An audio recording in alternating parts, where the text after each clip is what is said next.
Temporales y disposición de objetos.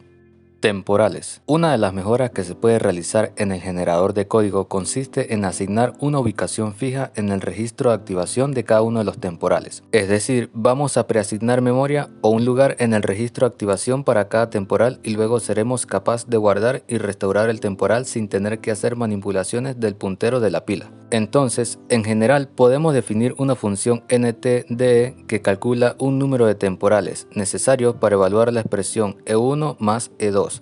Necesitaremos un número de k temporales para evaluar E1 y necesitaremos al menos tantos temporales para E2, ya que es necesario para evaluar los 2 más 1, que mantendrá el valor de E1 mientras estamos evaluando E2. De estas dos expresiones tomaremos el número máximo de temporales necesarios para una expresión, ya que el espacio utilizado para los temporales en E1 se pueden reutilizar para los temporales en E2, y esto nos dará el número mínimo de temporales necesarios para poder evaluarlos. A continuación se mostrará un ejemplo de cómo utilizar la función nt.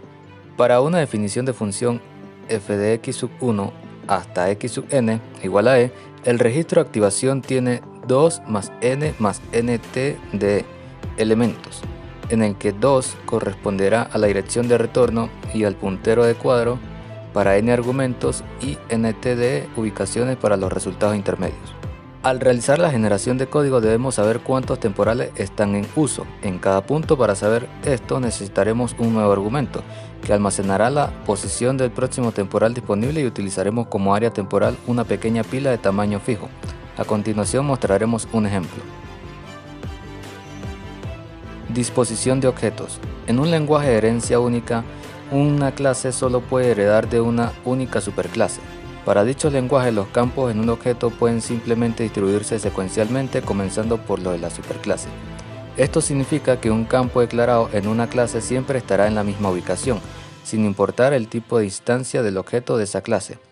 Por ejemplo, si B es una subclase de A, entonces se puede usar un objeto de clase B, donde se espera un objeto de clase A. Esto significa que el código de la clase A funciona sin modificaciones para un objeto de la clase B. Una de las responsabilidades de los compiladores e intérpretes es representar los tipos de datos y las estructuras del lenguaje fuente en términos de las facilidades de bajo nivel proporcionadas por la máquina. En particular, para la estructura de datos que deben almacenarse en la memoria, se deben determinar e implementar un diseño de memoria apropiado.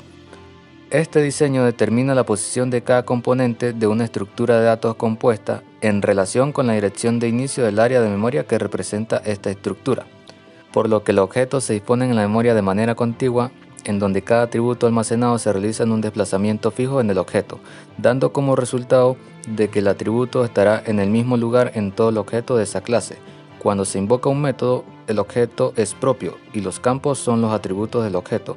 Para lograr esto, se etiqueta la clase con un número entero que identifica la clase del objeto, se coloca el tamaño del objeto, el cual es un número entero que mide el tamaño del objeto en palabras, y se envía un puntero a una tabla de métodos. Cada clase tiene un conjunto fijo de métodos, incluidos los métodos heredados. A continuación mostraremos una tabla de despacho que indexa estos métodos.